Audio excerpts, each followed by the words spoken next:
두 번째는 방첩사 내의 육사 독주, 그리고 특정 지역 배제, 국회의원 사찰에 대한 회견입니다. 다음은 아직도 무소불위의 군 권력기관으로 기능하면서 국회의원 사찰 등 불법 행위를 스스럼없이 자행하고 있는 방첩사에 대해 말씀드리겠습니다. 방첩사는 국군 전체의 보안 및 방첩 임무를 수행하는 합동기관으로 군 내부의 견제와 균형이 가능하도록 3군이 골고루 배치되어야 각각의 임무 수행 환경에 맞춰 효과적인 방첩 및 보안 활동이 가능해집니다. 또 해외 공군 출신이거나 비육사 출신, 즉 육사가 아닌 육군 출신도 자기의 부대라는 소속감과 신뢰를 가질 수 있게 해야 충성심이 생기는 것입니다. 그래서 문재인 정부 시절 기무사 해체와 방첩사를 창설한 것은 방첩사 인사 시스템에서 투명성, 합동성, 민간 통제 강화라는 방향에서 제도를 개편하였던 것입니다. 그러나 윤석열 들어서 모든 것이 다시 뒤집어졌습니다. 방첩사는 다시 육사 출신 육군 간부들의 독주판이 되었습니다. 방첩사 자체를 하나회와 같은 육사 라인이 사조직처럼 운영하고 있습니다. 주요 보직을 독점하는 것은 물론이고 감찰실, 신원보안과 등 주요 핵심 보직은 육사 출신이거나 육사 출신으로 인정하는, 자신들이 육사 출신으로 인정하는 사람들에게 독점적으로 누릴 수 있는 권력 자리가 되었습니다. 육사 출신들은 각종 진급과 또 진급을 위한 핵심 보직 관리에 쉽게 편입되었고, 이에 반해 특정 지역 출신이거나 육사 출신이 아닌 육군 또 해외 공군은 각종 인사평정이나 진급에서 방첩사에 근무한 것이 오히려 불이익이 되도록 배제당하였습니다.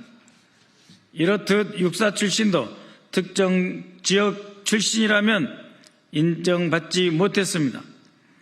방첩사에 육사 출신이라 하더라도 특정 지역 출신은 오히려 배제되었고 차별받았습니다. 진급을 누락시키기 위해 사령부 내부 인원이었던 육사 출신 특정 지역 사람들에게 오히려 감시까지 했던 것입니다. 방첩사 내부 인원마저도 믿지 못해 방첩사의 내부 블랙리스트, 그러니까 방첩사 외부가 아니고 방첩사 안에 근무하는 직원, 관료, 그리고 군무원과 연관 장교들에 대해서까지 블랙리스트를 작성을 했고, 이것은 신원보안과 실무자들에 의해 관리되었고 상부에 보고되었습니다. 여기에 관여된 간부는 김모 대령, 박모 중령, 김모 중령입니다. 이 중에 김모 대령은 호남 출신 장군들 명단을 따로 작성하기도 했습니다. 최근 국방부는 자력표에서도 출신지를 추정하지 못하도록 출신 고등학교를 기록하지 않는 방침을 세우고 있습니다. 이러한 국방부 본부의 방침과도 전혀 다르게 인력 관리를 해오면서 방첩사 내부에서조차 블랙리스트로 별도 관리하는 행위가 팽배해 있습니다. 또 과거 정부에서 주요 보직에 임했던 간부들은 민주당과 인연이 있는 간부들이라 낙인 찍고 배제하였습니다.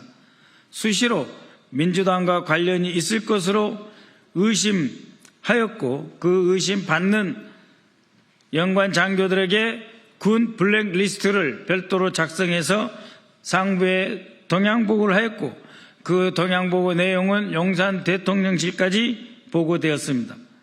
이들은 윤석열 정부 초대 법무장관 인사검증팀에도 파견되어 특정 지역 출신과 이전 정부 근무자들은 철저하게 진급에서 배제시켰습니다.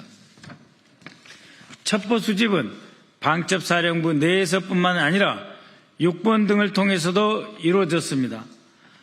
이러한 자료들은 한번 삭제하면 결코 복구할 수 없는 국방 보안매를 통해서 사령부에 그리고 그보다 더 높은 상급 기관에 보고하였고 또 관리하였습니다.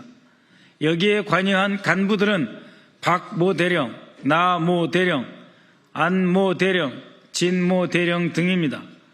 중령급 이하에서도 이모 중령, 김모 소령 등이 윤석열 임기 말까지 군 내부 군 블랙리스트 작성에 긴밀히 관여됐습니다. 이러한 방첩사의 주요 정보활동과 감시의 결과물은 안보실 현황 대응 TF를 통해서 최상부에 보고되었습니다. 더욱 충격적인 것이 있습니다.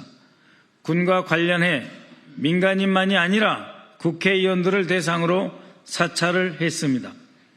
이들은 12.3 내란 당시에 국회의원을 체포한 뒤 조사하기 위해 예산을 편성하고 국회의원 등에 대한 사찰을 통해 첩보를 수집하고 이를 이용해 민주당 의원들을 탄압하려 했습니다.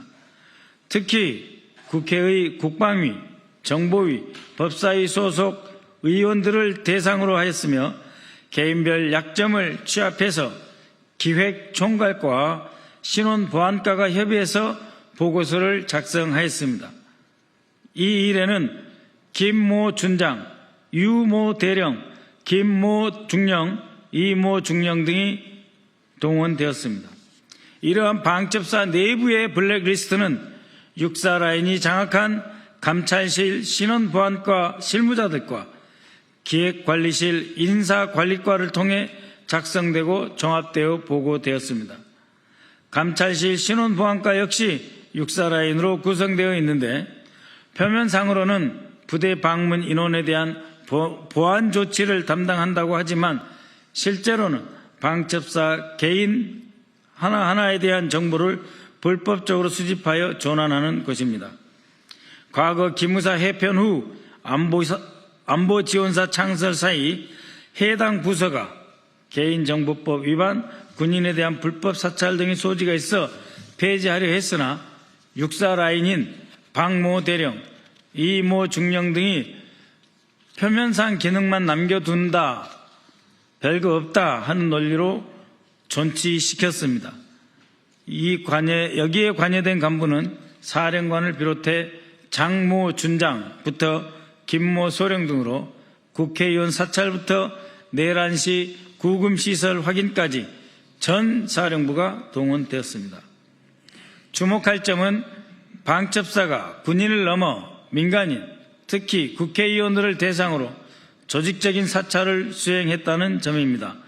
이는 단순한 방첩 차원을 넘어서 민주주의의 근간인 의회의 권력을 군이 불법적으로 감시하고 통제하려 했던 시도로서 명백한 헌정질서 위반이며 불법입니다. 당연히 내란 음모에 해당한다고 할 수 있습니다. 이와 같은 행위는 군의 정치 개입을 금지하는 헌법, 형법, 군형법 등을 위반하는 행위이고 헌정질서를 파괴하기 위한 모의 및 내란 예비죄, 군 보안 업무 범위를 벗어나 불법 민간인 및 정치인 사찰로 군 형법 및 군 보안 업무 훈령 위반, 군 내부 사조직 구성 및 공모한 군 기강 문란 행위로 중대한 위법 행위들입니다. 국민 여러분, 이처럼 방첩사의 기강 문란과 위법 행위가 가능하게 되었던 이유는 보안사령부 시절부터 내려오는 무소불위의 권력기관이라는 잘못된 엘리트 의식이 있기 때문입니다. 그것이 최악의 형태로 드러난 것 바로 12.3 비상계엄입니다. 방첩사는 12.12, 5.18에 이어 12.3 내란까지 대한민국 쿠데타 3관왕이라는 오명을 스스로 자초하였습니다. 바로 이 때문에 내란을 극복하고 새로운 대한민국으로 나아가기 위해서는 반드시 방첩사를 개혁해야 합니다. 그리고 그 이전에 방금 기자회견에서 밝힌 인원들에 대한 수사가 시작되어야 할 것입니다. 이상입니다. 고맙습니다.